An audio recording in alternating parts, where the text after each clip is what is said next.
It finally happened. U.S. President Donald Trump held his first official phone call with Russian President Vladimir Putin after re-entering office. And as many feared for months, things look bad for Ukraine.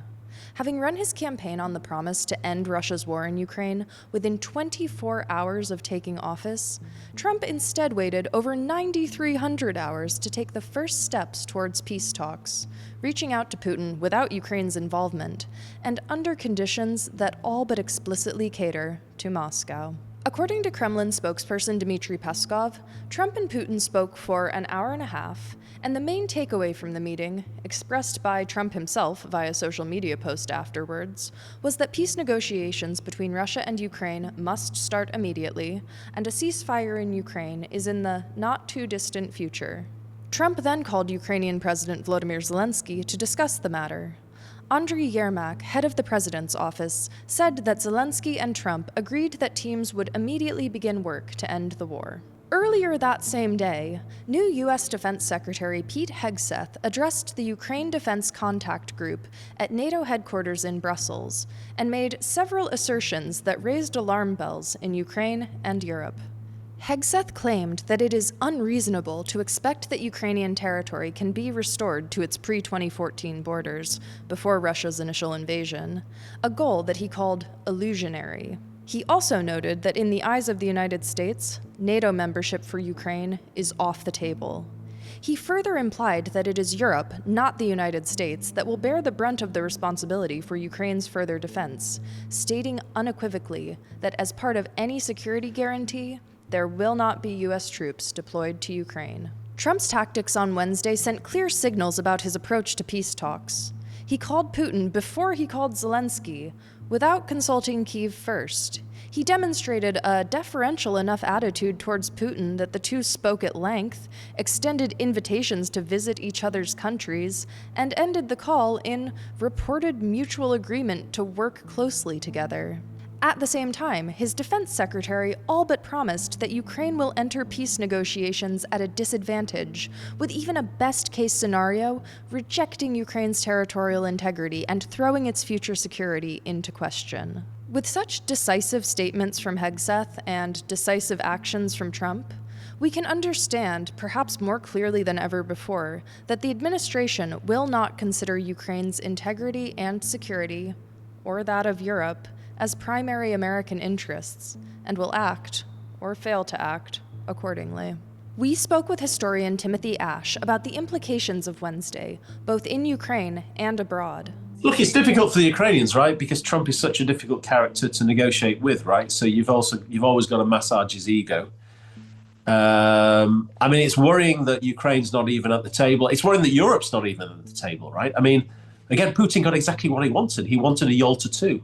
He wanted a great power summit, the US and Russia, to divide and carve up the world. And he kind of got that already from Trump. Again, it is another concession, right? It's Putin 101, right? I mean, it's like, do the Trump guys have no clue what Putin is like? I mean, it's like, it's a novice rookie kind of error in terms of Trump respects power and brutal power. Right. I mean, that's, he has been scared of NATO, but now, I think NATO has been massively undermined by what happened yesterday. Should they be worried? So, what does Russia think about Trump's and Hegseth's comments? Former Trump advisor John Bolton told CNN that Putin probably couldn't be happier. He said, "Today in the Kremlin, they're drinking vodka straight from the bottle." Russian state television presenter Yevgeny Popov said on air yesterday that Trump is doing Russia's work for it, ripping apart the West so that Russia doesn't have to. We took to the streets of Kyiv to hear the thoughts of the one group of people that Trump's team is leaving out of the Ukraine conversation. The actual people who live in Ukraine. Позвонить Путину – это значит показать свою слабость. То есть человека, которого выдан международный ордер как на преступника, и глава государства номер один в мире звонит преступнику, но это явно потеря своего лица. Это те страны, которые, кстати, были подписантами Будапештских меморандумов, по которым Украина отдала свое ядерное оружие. И сегодня для защиты Украины не остается ничего, кроме НАТО или, будем так говорить, какого-то такого партнерства с ядерной державой. Когда руководитель ведомства оборонного такой страны говорит такие слова, то это точно нехороший сигнал для Украины, очень нехороший. Я підтримую його думку, тому що для нашої країни зараз важливіше завершити цю війну, тому що гинуть багато людей, цивільних, військових. Я вважаю, що якщо навіть будуть ті території, які зараз, це буде набагато краще, чим продовжиться ця війна. Блін, ну Трамп повніший. Він, дрочить на Путіна, він хоче бути таким же деганом і завойовником, але йому це недоступно, тому що у них поки що є демократія. Тому вони разом зі своєю подругою Ілоною руйнують зараз демократію для того, щоб мати нарешті такі ж повноваження, як має Путін. Нам У нас з Росією війна. Хто друг мого ворога, той мій недруг. Це?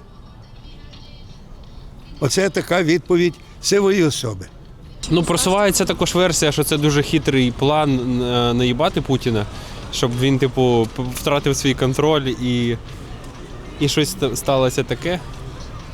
Але це, звісно, Я дуже закликаю цих людей зустрітися і не грати м'язами, хто сильніший, а подивитися в майбутнє, подивитися в очі тих людей, які втратили рідних, і розпочати мирну сторінку в світі, в історії світовій.